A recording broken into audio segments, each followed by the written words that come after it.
Well, hey there, it's Jen.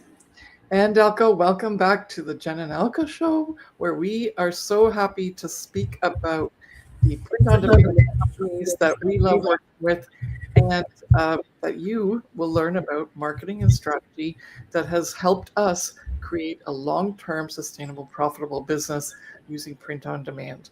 And today we are back for our fifth part of our 7-part series. And today's session is titled The Business Model Behind 5K and 10K months in the marketplace stores. I don't know. We kind of made up all these titles. They sound fun. Okay. So when people hear about numbers like $5,000 and $10,000 a month, they often assume it comes from luck, virality, like going viral, or having a huge audience. So today, while you're as you're all coming on, let us know what you think about that. I'll say it again. When people hear numbers like $5,000 or $10,000 a month, they often assume it comes from luck, virality, which is like becoming viral with some sort of product that's a runaway bestseller, or having a huge audience. Who feels that way in the chat? Because I want to get people involved right off the bat. And if you're not involved, we have to get you involved because we're excited to have you here. And so today we're breaking down the business model behind marketplace stores at that level and why it's much more intentional and repeatable than most people think, because we're proof of that. And so are a lot of our clients. And this is the fifth part, as I mentioned, of our 7-part live series, and it connects directly with everything we've talked about so far. So if you've just joined us today, please make sure that you go back to watch parts 1, 2, 3, and 4, so that you can get all of the details, because, as I said, it's not just about finding one product that goes viral. It is about running a business that continually creates $5 to $10K a month in profit, not sales, profit. And that comes with knowing it as a business and treating it like as a business. And so we're going to talk about that today, because I'm sure there's a lot of myths out there that we need to dispel. And for anyone who's on, especially if you're someone who's brand new, you're probably thinking, oh yeah, these are scammers. We don't want to be called scammers, because we're not. And we want to emphasize that it's more about you believing in the possibility and knowing what to do to get there than it is about trusting whether or not this is true or not, because it is true. And then anyone who's on who is making $5,000 to $10,000 in profit in there's whatever print on demand platform they're using. But for some of the examples that we love to share, it's always about Zazzle. And if you don't know about Zazzle, put it in the chat and say that, so that we know for sure that we have to talk about that. But otherwise, we're really talking about print on demand in general, and that it's not just a cash grab. It is a long-term sustainable passive income online business. And the predictions for print on demand in general, like this past year in 2025, it was about a $10 billion industry. And by 2023, it's supposed to get to about 100 billion. So if you are interested and you want to build this into something that in less than 10 years from now has the opportunity for you to continue to basically 10 times your income, then this is where you need to be to talk about these high-level business aspects of running a print-on-demand business. And that's what we're here to do in this 7-part series. So how are we doing? Do we have some people on that are commenting already? Yes, they are. Do you want to get into that before we get into our first point? Sir, we've got somebody says, I've watched 4 replays, so good and helpful. Thank you so much for sharing. It's going to involve some of that, but it's not all of that. Used to think that, but after working with you, I know it's not right. There are always some elements of luck, but you can't rely on it. Yes. I love that that's what you said, cats and cat, because yes, it's very true. There always is an element of luck, but if you set up your business in such a way, you're actually accounting for that, because you're putting in some wiggle room so that it doesn't always have to work out.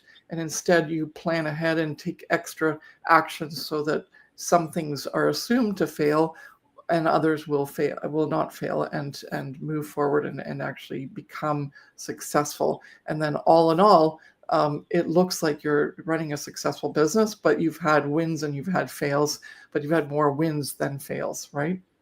Yeah.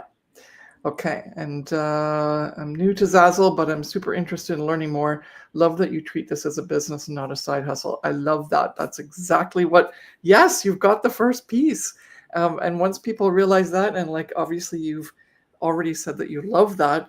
And the next piece is just understanding what that means and how that happens, right? When you implement the things that you're doing every day, the action that you take, the decisions you make. Do you just do it quickly as like a hustle, or do you plan long term and expect different results, but expect longer and bigger, and bigger results long term? Those are all really, really great things to handle in terms of your perception of a business that is print on demand, so that you can build it as a long-term business. Okay, awesome. Well, do you want to get into point number 1? Sure, let's do that. Okay, so point number 1 is that these stores are built and not discovered. So high earning marketplace stores aren't just accidents. And we talk a lot about our top earners. We've mentioned them a couple times in these series, in the past videos that we've done. And the people who are making a lot of money on Zazzle, whether or not they are our clients and we know the ins and outs of their back end and what products they're posting, you can see that there's a lot of people on Zazzle who are making quite a bit of money because, first of all, you can see on their products that they have a lot of views.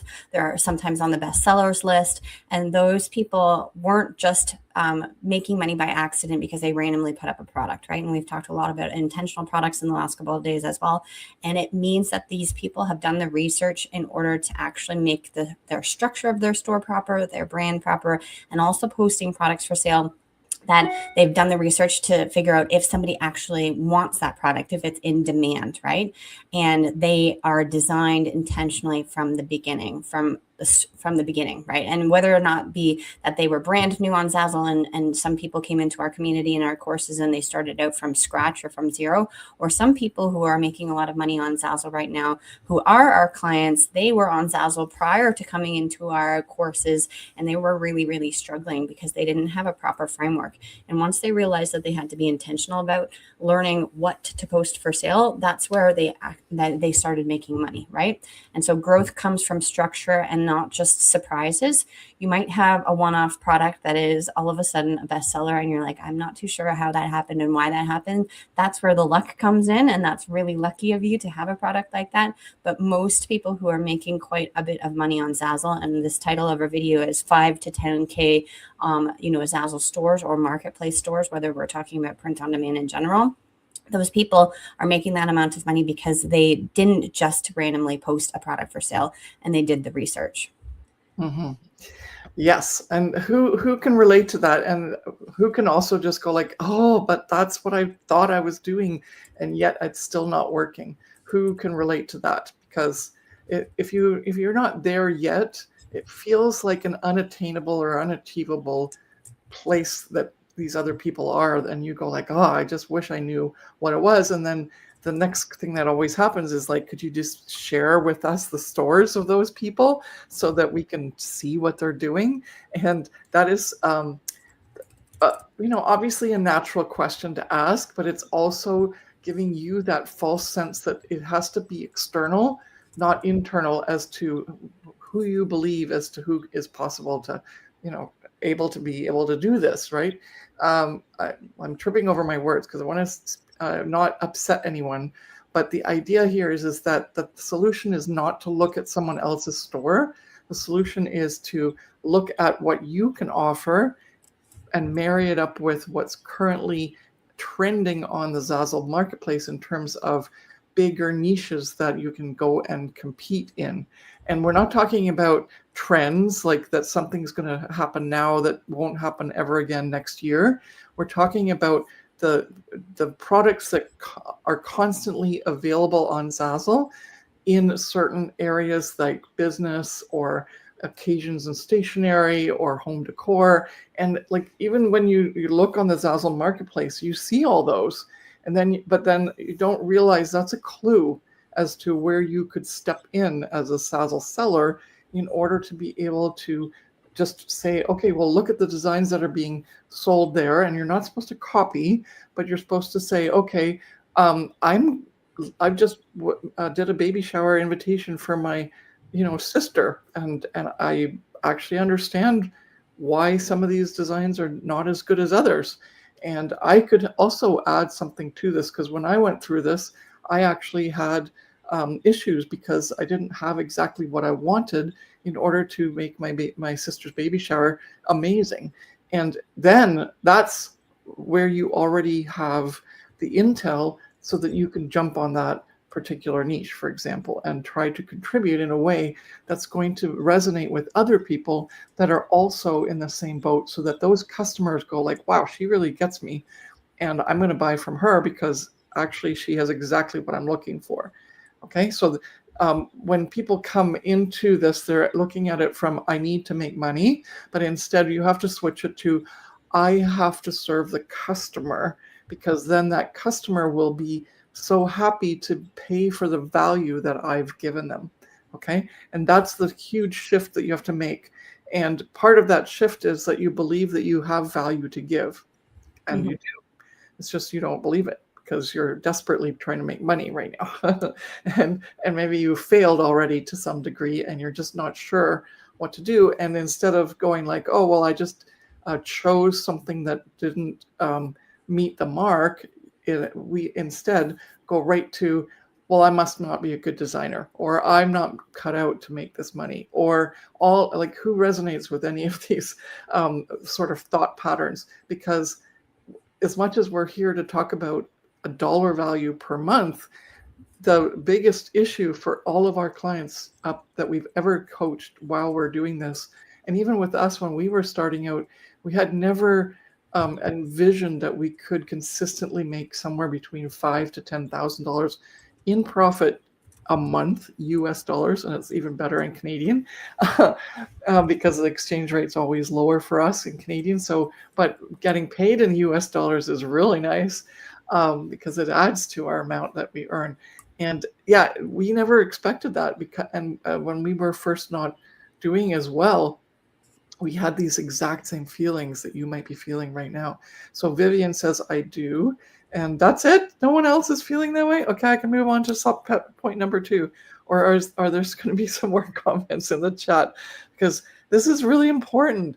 And if you acknowledge it publicly, let's just say, even though this is on YouTube, so yes, it is public, but if you acknowledge it, then what happens is you start to deal with it. But if you don't acknowledge it, then it's not true for you, and then you can't fix it and you can't move on.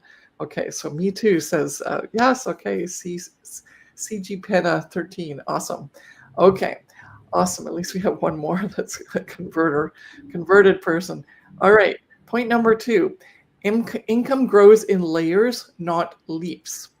So this is one of my favorite topics because it's the turtle compared to the hare race that you probably heard as a children's fable.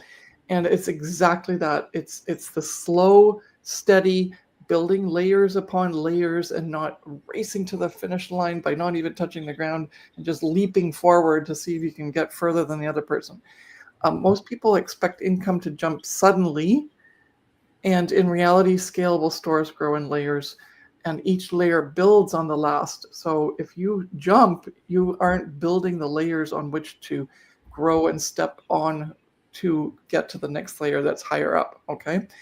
And the stability actually is so much better than creating a spike in income, because we experienced this at the beginning. Oh my gosh, we would try something and then one of our products would take off, and like some of my products literally made $10,000 profit for me just on one URL alone. Okay.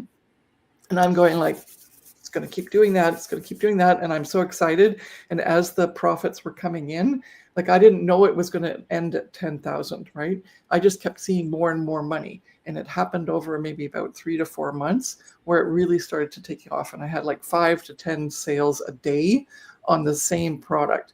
And I'm going like, this is going to happen for years to come. And then all of a sudden it stopped. right? So then I realized, ooh, well, this isn't a scalable, layered thing that's happening to me. Instead, it's a spike. And what happens when that spike is over? And yeah, it was over before I had a solution. And that's when I realized, okay, it's really fun. It gives you lots of adrenaline hits, and you're running around the house going like, I made another sale, and like ting, ting, ting, and I'm printing money, and all of those lovely things that we can say to ourselves.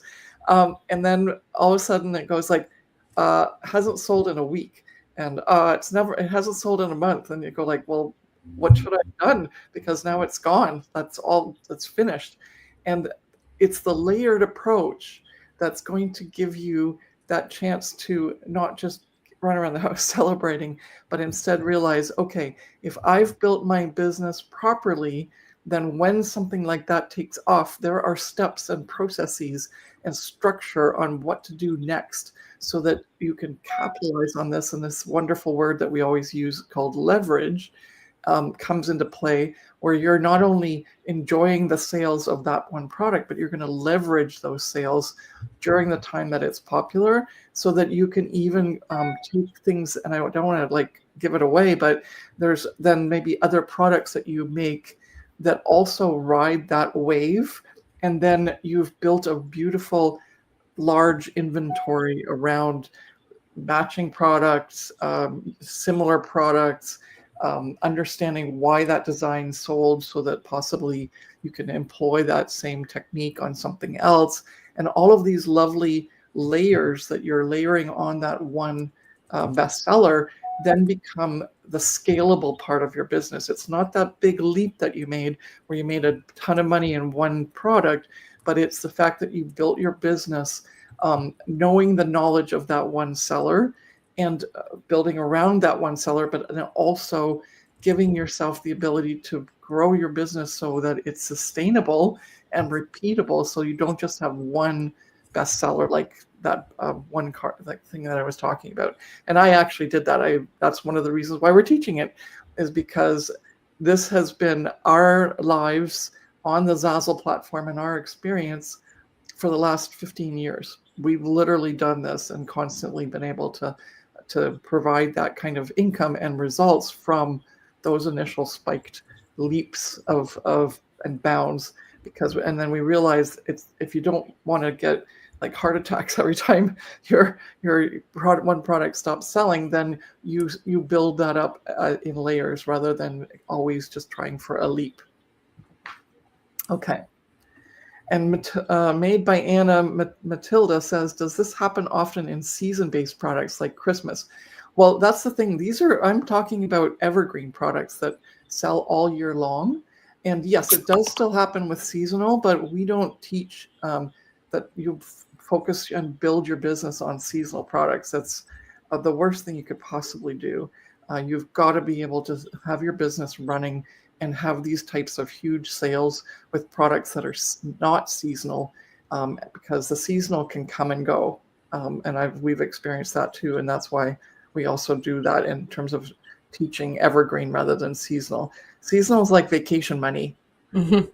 The other one says, do customers only see other items from the theme category if they go to your store? No, they're all in the marketplace.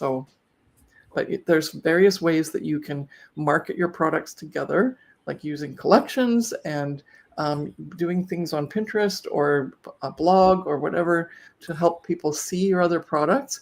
But no, they're all in the marketplace. It's not that they have to go to your store per se. Okay. And I'm going to do, you're going to do the next topic, but maybe then I have to leave, right? Because I have another meeting in 10 minutes. But yeah. I'm just going to watch the time. If this is a live, and we've double booked. There's another thing happening for our membership for our Profit by Design Academy clients. So I'm going to be hopping off at the bottom of the hour. So if I just disappear while Jen's talking, please don't think I'm rude or that my connection's lost. And she's going to take it all the way to the end. And I hope you have a wonderful discussion if I'm not on at the end. Okay. Okay. All right. So the next point is that Repeatability matters more than viral wins. So viral moments feel exciting, of course, like if you are capitalizing on certain trends. And or funny enough, there's this one story. We do have some new people on, so maybe it's not something that you'll know or remember or even be privy to. But there was this one, I'm going to call her a woman / girl. She might be my age or a bit younger, but she posted a video on TikTok about this t-shirt that she made on Zazzle, and it said, "I heart my girlfriend." She made it for her boyfriend, and it had a picture of her face inside this big heart. And she told the people on TikTok that her boyfriend had to wear this to university or whatnot so that he knew, or people knew, that he wouldn't be taken by other women. And she posted this product on Zazzle. And funny enough, she didn't really have a very big store. Her brand was all over the place. Like, I don't even think she had any profile pictures or banners or anything. And she only had this one product in her store. And she somehow added the link to TikTok because she did have a big following. And this product blew up on Zazzle. And her TikTok video got, 1 million+ views. Her product was on one of the best sellers lists for a really long time. This was a couple years back. And funny enough, she made this product and it actually wasn't even really customizable. It wasn't even a proper product by template wise on Zazzle. And so this product became viral, and I'm not too sure how much money she made off of it, but this product had over, hundreds of thousands of views on it. And people were trying to buy this product. And then people obviously started to make knockoffs of it or versions of it on Zazzle because this was the first of its kind. But that being said, it was just a viral product, and she didn't even really make it properly so that people could buy it. It was just that it got a lot of views. And this was just so happened that she posted this random TikTok video, right? If she hadn't posted this TikTok video, then most likely nobody would have found it or even thought of looking for this. And so it was a fluke, right? And it's very unreliable. So not that that's going to happen to everybody, but it's just this really cool example of what happened to somebody based on certain circumstances. Okay. So obviously that must have felt very exciting for her. I don't know how much money she made. She's not one of our clients, but it was, dominant on TikTok and also on Instagram, and then also on Zazzle, that it was seen as something that was very popular.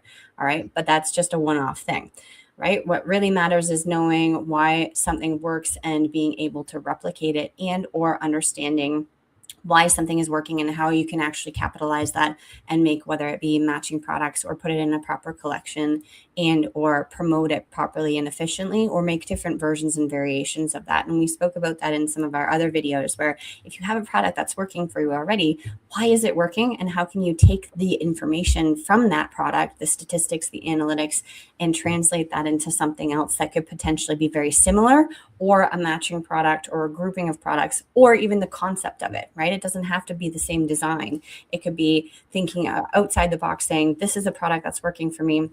How can I translate that into something else that's maybe a version or a variation of a different design, but I know the specifics, right? What the product type, the design theme, the purpose of it, and there's obviously a demand from customers. And so understanding the knowledge behind each product and interpreting that to effective work and strategic action in your store, because repeatable systems create predictable income. Yes. And is that the end of your point? Because then you might as well do the next point, because I think I'm going to run out of time before I. Sure. But yes. So make sure you keep commenting. Jennifer's not as bold and keeps saying, like, comment or we're not going to talk anymore, because this is an interactive. Otherwise, we could just record these. And we love the interaction. We love being able to hear and see where you're at, so that you can also benefit from this, and we can tailor our conversations to give you that insight. We have almost like 18 years of insight as sellers ourselves, and it's coming up to 9 years of coaching. And we just are so thrilled that we keep finding new people that want to succeed on all these platforms, including Zazzle. So, okay. Well, we'll see you later. You can go on in your next meeting, and we will stay here for the rest of the points here that we're going to cover. And like Elka said, comment in the chat and we will have discussions, because this is why we're doing these live videos, to keep interacting with you. Okay. Are you heading out? I'm trying to. There we go. All right. Okay. So next point is that these stores, whether that be on Zazzle or any print on demand store, prioritize clarity over creativity. And I want to take that with a little bit of a grain of salt, because definitely we are all creatives, right? We are on, most of us on the Zazzle platform, because we like creating things. I'm a designer at heart.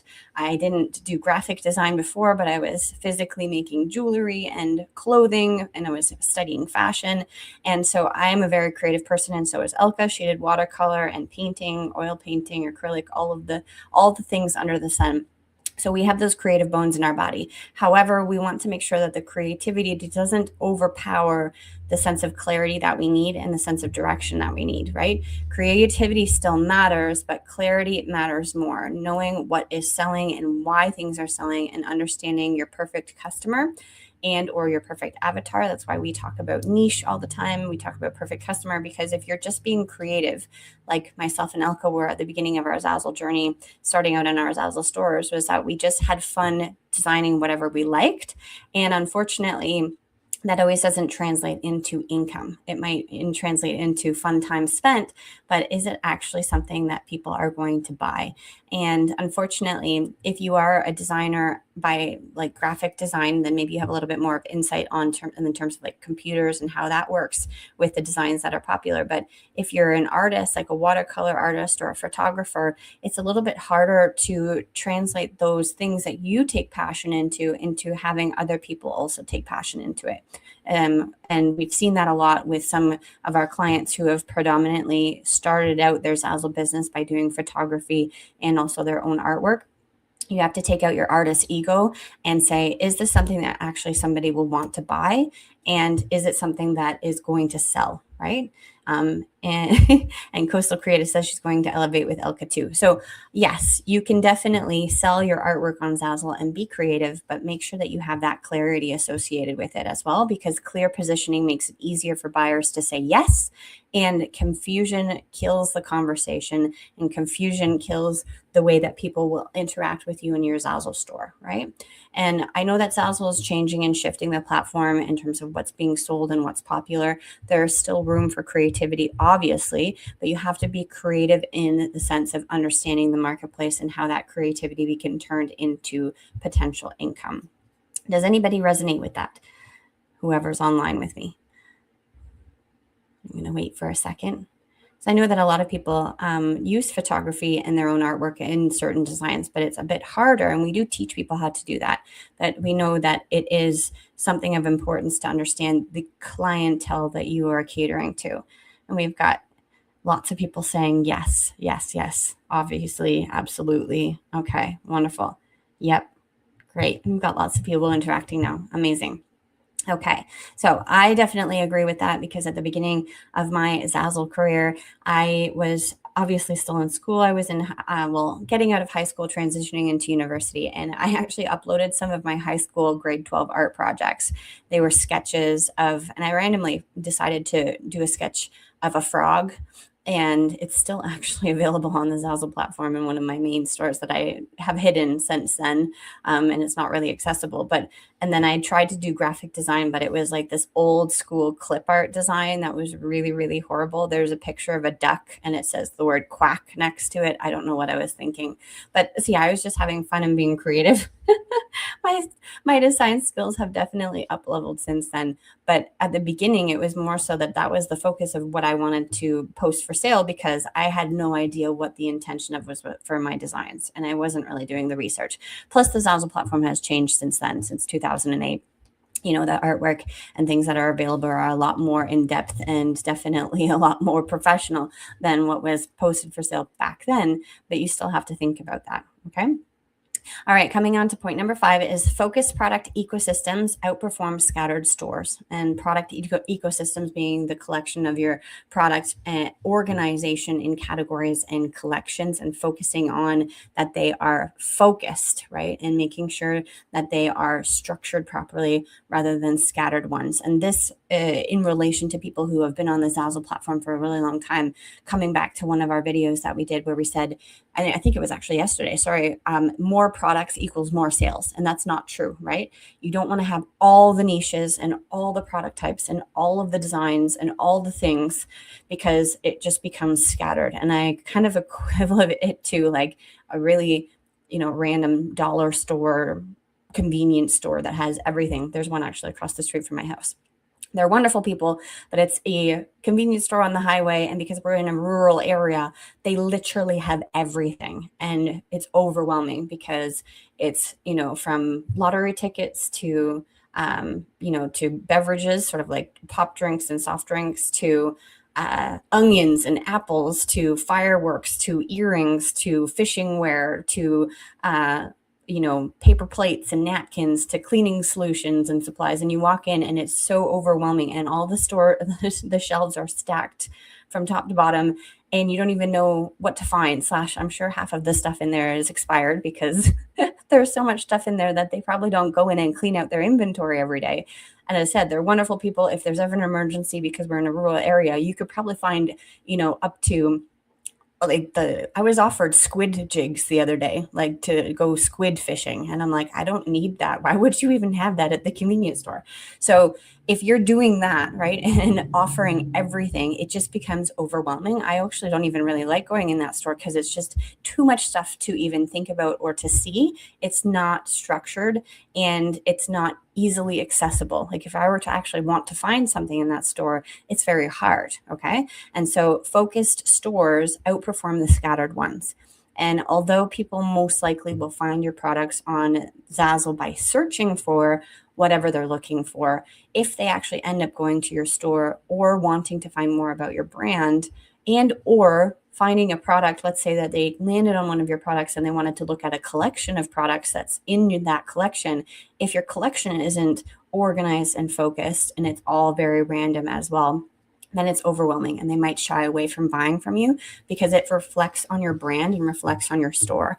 And interestingly enough, I've had some people comment and tell me that because their product is amazing and searched for, and it's searched for in the marketplace, when someone goes to their store, if they have a scattered store or unfocused store or not a defined brand, people actually shy away from buying from them because they think that this person actually owns Zazzle, right? I've had so many questions, even in my own private chat, where the customer is messaging me saying, hey, can you ship this thing earlier because my party has been, my party's been postponed, or my party is coming after earlier, or I need this by this date because something is happening. And they don't realize that I'm not actually the owner of Zazzle, right? They think that this store that they've landed on is me as the store owner. And so your brand really reflects that image, right?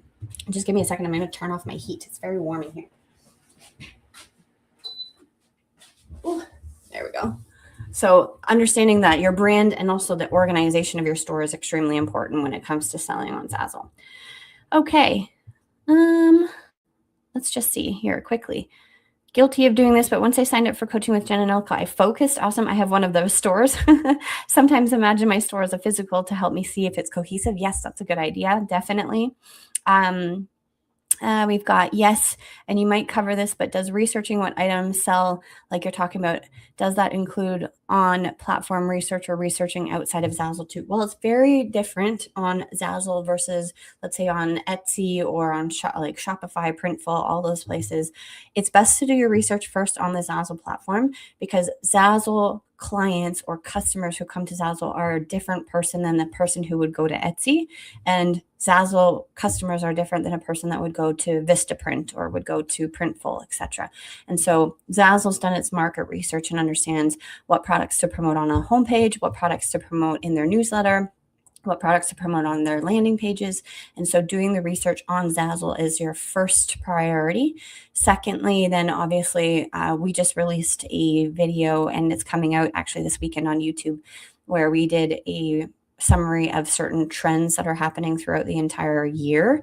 And those are generic things that are happening in the world. So certain events like the solar eclipse, for example, and elections. And so those things are outside resources that you can use to say, okay, this could be potentially something that I could have in my store. But that being said, those niches that we're going to be speaking about in that video that we recorded that will be coming out on Saturday are generic, and they're also seasonal or event-based, right?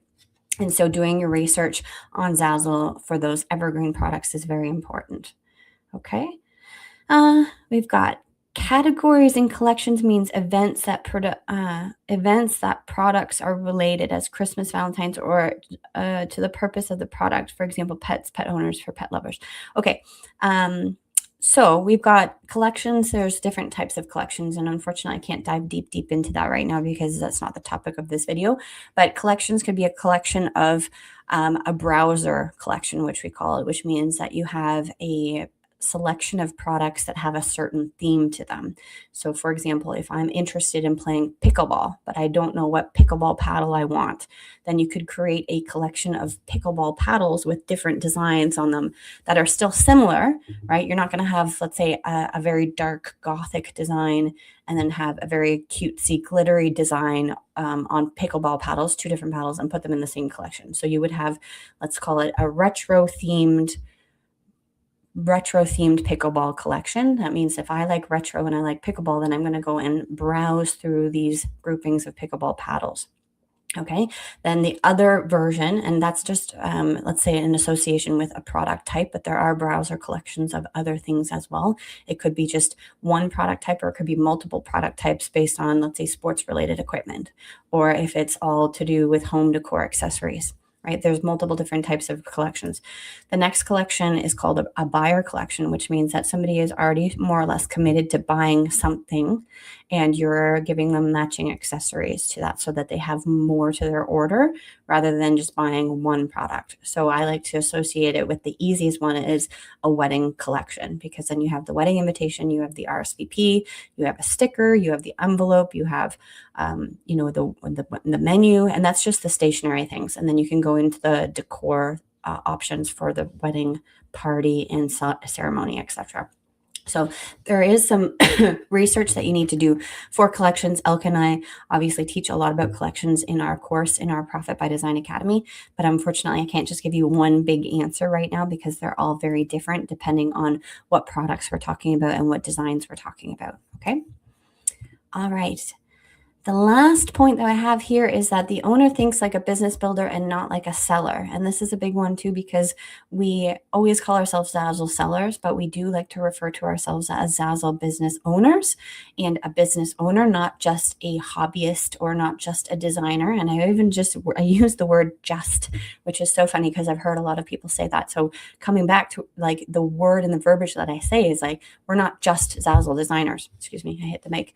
We are business owners. We are, CEOs of our own company. We mentioned that a couple of days back in our other videos, is that you have to think yourself as something higher than you actually perceive yourself right now. Because at this level, the biggest difference is mindset, right? If you call yourself a business owner, it means that you are really, really taking charge of who you are as the CEO of your business, as the business owner. You're sitting down at your computer like I am right now and thinking to yourself, okay, how can I act as a business owner? What are the decisions that I need to make that are important for my business? Because it's not just luck. Bringing in that point that we talked about before is that if you're just posting on Zazzle and having fun and hoping for the best, then you're just basing your sales on luck or on hope, which we also touched on one of the other videos as well. Hope is not something that you can rely on, neither is luck. And so you need to think about it as a business owner and shift your mindset. And this means that decisions that you put into your Zazzle business are made strategically and not emotionally. And that's a big one too, because if you fearful that your Zazzle products aren't selling, and like Elke said, you have, what did she mention just in this video? She's like, if you're having a meltdown or something because one of your Zazzle products isn't selling, then you're taking it emotionally, right? That's the emotion that's setting in. You're saying, oh, nobody likes my designs. I'm such a bad designer. I can never do this. I can never make it work. And it's also a lot to do with the external factors too. We touch a lot about this in our mindset calls that we've done previously within our courses, where outside perspective, right? Whether it be your partner, whether it be your friends, whether it be your community or neighbors, if you tell them hey, I'm trying to start an online business and this is what I'm doing. And they say, you're crazy, or that's never going to work, or what are you doing with your life, or why are you throwing away your career, or all those things. That's emotions that you feel and that are negatively associated with your Zazzle store.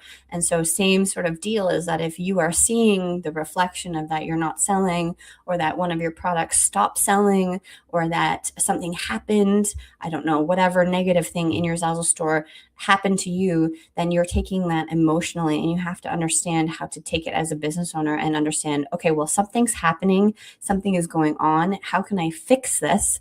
Take it without the emotion and understand the numbers or the analytic side of things and make a change and make a strategic business decision to pivot. Okay. Rather than saying it's never going to work. I'm never going to be good enough. I'm never going to make money online. And then on the flip side of that is that emotionally as well, you can say, wow, I'm making a lot of money and this is awesome.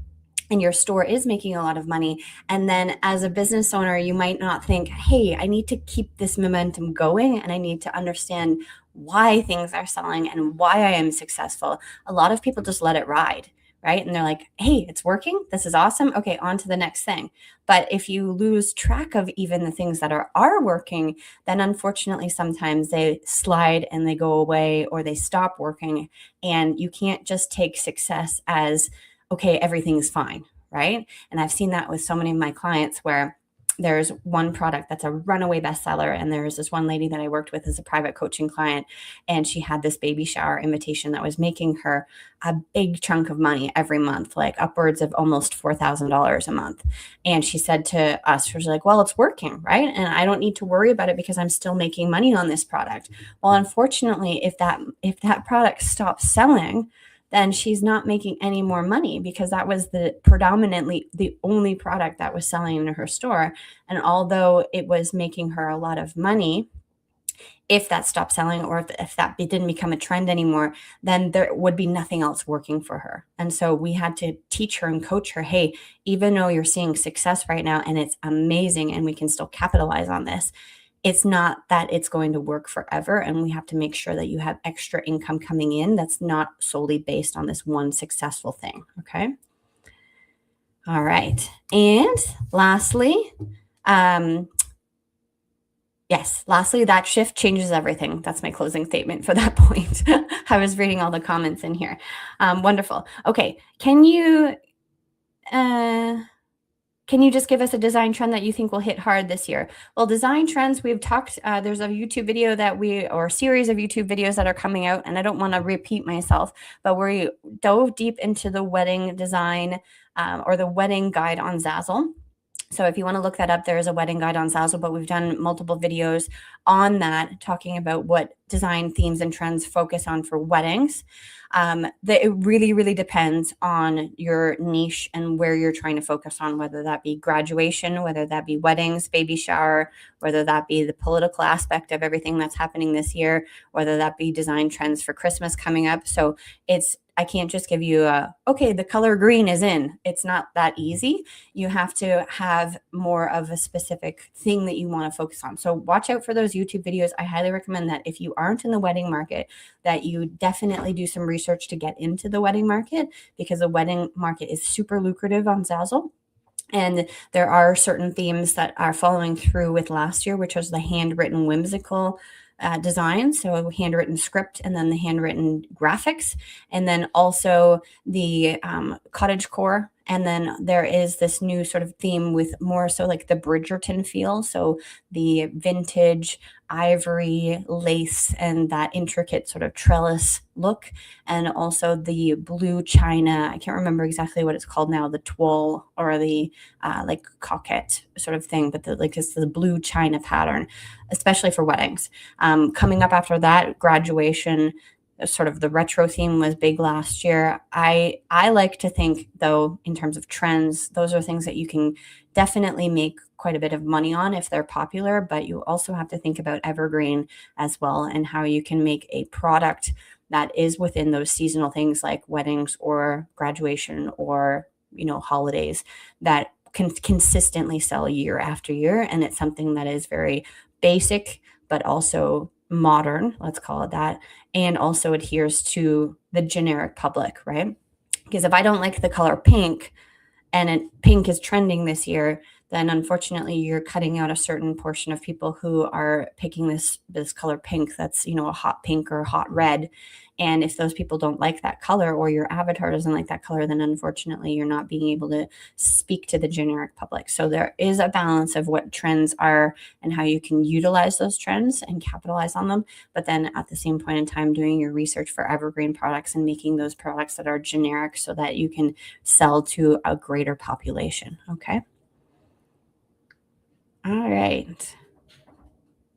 When you talk niche, if you do home decor, do you have to stay in decor? Can you also do stationery as well, or mix up or anything?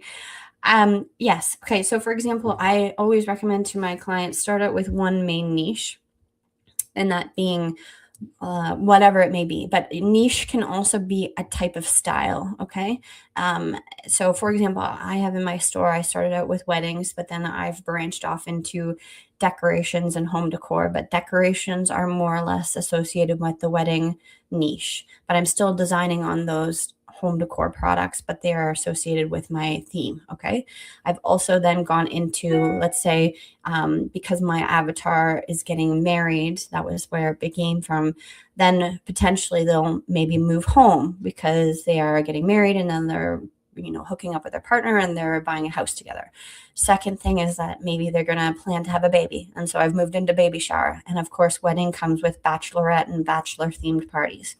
Then, of course, you can move into the Christmas market, because if they are doing their first Christmas together, so newlyweds. But then my store morphed over the last couple of years, because I'm not ever going to tell a client to focus only solely on home decor unless their heart is set on it, because it's actually better to have not a china shop. Like when I said like there's a bull in a china shop, is like where everything is in there and then the bull's just like destroying everything. But like my convenience store across the road, there has everything in there. So I don't want you to get to that point, but where I'm going is that I realized that I could spread myself over all these bunch of niches, right? But have the same sort of theme or flow with it, because it makes sense with my client's journey. And my theme of the designs are very similar. So I like whimsical, I like girly, I like light colors. I'm not too much in the dark or gothic or even darker colors. And so that's how I justified my niche, is that I actually now morph my niche into my design and the way that my design style is. And it's a lifestyle of the way I'm presenting my products. Okay. And so you can definitely mix things here and there, but it has to have a focused desire and a focused design theme. Because I don't want you to have photography in your store and then all of a sudden have these really cutesy graphics that you bought off, and they're watercolor graphics. And then I don't need you to have gothic in there. And then all of a sudden I don't want you to put in politics and stuff, because that would just be like a complete mess of a store. But if you have a specific journey that your perfect customer is following, you can play and bend the rules a little bit in terms of the style, right? You could create clothing accessories for a mom who had just had her baby, but previously you created wedding invitations in your store, because you are able to have that as your theme, right? Okay, how about Target or Walmart? They have everything. Yeah, but Target and Walmart, those are department stores. Like you go there because Walmart is Walmart. They sell groceries, they sell pharmacy goods, they sell clothing, they sell toys, they sell cat food and dog food. It's like Walmart is Walmart, right? That's not the customer that comes to Zazzle.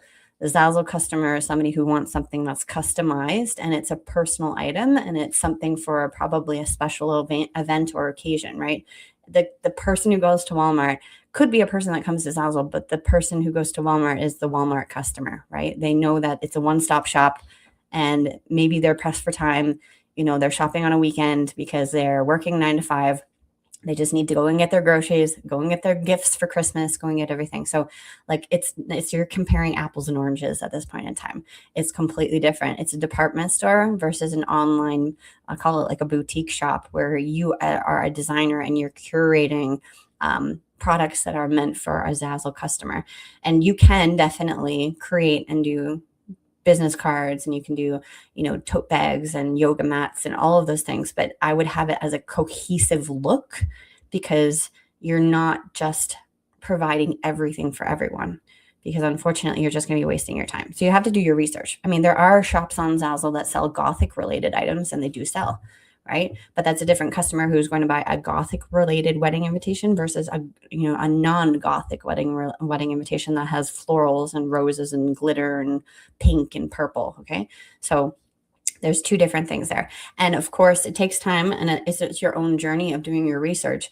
You could potentially move forward into that. But for starters, like, you just need to have a focus, because if you don't have a focus, then you're not going to focus anywhere, and it's going to be too much. Okay. All right. So our closing point is that if this level of income feels possible, but still a little unclear, it's normal. What separates store that reaches this level of income from those that don't is structure and guidance. Okay. And that's a big one, right? I can't give you a $5,000 to $10,000 strategy here on this YouTube live. That comes with a lot more planning, a lot more diving deep into your store, a lot more of beginning of structure implemented into your Zazzle business.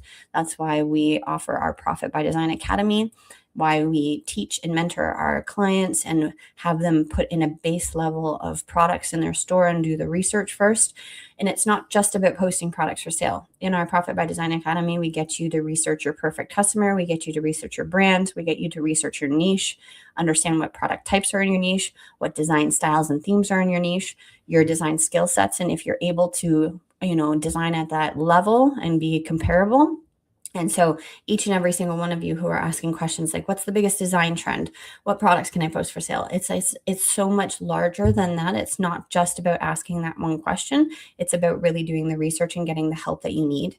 And like I said, that we have taught people how to create an income between $5,000 and $10,000 a month. We have clients like that, but it didn't happen just from one, video that they watched, or it didn't happen from us just giving them one bit of advice. It happened with working with them and having them go through our courses and having them understand what's the structure that needs to be put into their Zazzle store, because it's not a one big answer. It's very much different based on every single person, because each person is individual and unique, and you all have certain design skill sets. Right. And it's not just about copying. We never tell anyone to copy designs on the Zazzle, on the Zazzle platform. Copying is illegal. So if you do see a design theme that you want to get into, for example, with weddings, and let's say there's this handwritten script and handwritten graphic trend that's happening right now, this whimsical French inspired theme. It is popular on Zazzle, and there's nothing saying that you're not allowed to go and post products like that for sale. But what I'm saying is that you take the concept of the design theme and then you utilize your own skill sets and make a different version. Okay. And that's how you stand out, because you're offering something different and you're not copying. And plus, Zazzle will take your store down or remove your products if you copy. Okay. And so the plan for a $5,000 to $10,000 business model is understanding that there needs to be structure, and there needs to be people to teach you and guide you in terms of how to implement those certain strategies into your Zazzle store. Okay. All right. To wrap up, because we have been here for a while, I wanted to say, I mentioned the Profit by Design Academy a whole bunch of times. We are opening up enrollment, and so we are doing a new cohort in February. So if you wanted to dive right in today and jump into that and already start doing the actual pre-recorded material before we do our live month-long boot camp to help you walk through building 100 products in your store in that month of February, you can go to elkaclark.com/start and scale. You can get instant access right now and start watching those pre-recorded videos in the course. And we are starting a new cohort in February, which is amazing, and I'm really excited. But the doors are open right now, and you can get in if you're excited about learning more and you don't want to wait, because a lot of you have had some specific questions regarding material that we cover in the Profit by Design Academy experience. Second thing is that we are, and I'll put that link in the comment section here. Hold on one second. So you can go to the elkaclark.com/start and scale and read more about our program, the Profit by Design Academy, and what's included in it. And then last but not least, before I wrap this up, is that on Friday, January 16th, although we are doing these lives, and we're going to have another one tomorrow at the same time, and then also Friday at the same time for this series. In addition to that, on Friday, we are doing a design challenge. We are going to be live on Zoom, not here on YouTube, but here on Zoom. And you're going to be coming to this meeting with a Valentine's Day themed product that you created. And we are going to be doing critiques. So you're going to come here to this Zoom link. I'm going to pop the link in the description as well, or in the comment section, and you can register. It's free. And you will come to the Zoom link with a design you've already created. And throughout that hour that we're together, we are just going to be doing rapid fire reviews and critiques. I will be going into your design. I'm going to be moving things around. And what we're going to be really honing in on is talking about why these products are intentional and how I can help you understand a little bit more about your design skill sets. A lot of people really love these sessions because it's interactive. You get advice that's personal from myself and Elka. If there's more comments or more submissions than we can cover in an hour, then unfortunately we're going to just do a random selection or first come, first serve. But you would definitely learn from everyone else's reviews, because there's always advice that you can take away from other people's critiques as well. So thank you so much for joining us. We've got the design challenge on Friday. And also, if you want to jump right into the Profit by Design Academy experience and start watching those videos and get a jump start, because the best time to start is now rather than later, because we are coming up in the next couple of months with some, exciting months, including graduation and wedding and baby shower and everything coming after that, Easter, then the summer months and stuff. You have to post your products for sale at least a month and a bit in advance in the marketplace for it to actually start to come into fruition into the marketplace. It will be posted for sale right away, but for it to filter through the marketplace, you need to have it in and posted for sale a month and a bit before. So understanding that now is the best time to jump in and get started is your best bet. So thank you so much for joining me, and we'll see you tomorrow at the same time, and we will meet on Friday. Dolores says, do we send our Valentine's Day product before on Friday? No, you come to the Zoom meeting with your link, and when we show up on Zoom, you will just post your link in the chat, okay? So you no need to pre-submit, do anything. Just make sure you have a Valentine's Day themed related product ready by Friday at that time, which is, one more time, I'll show it, January 16th at 12 p.m. Eastern Standard Time, okay?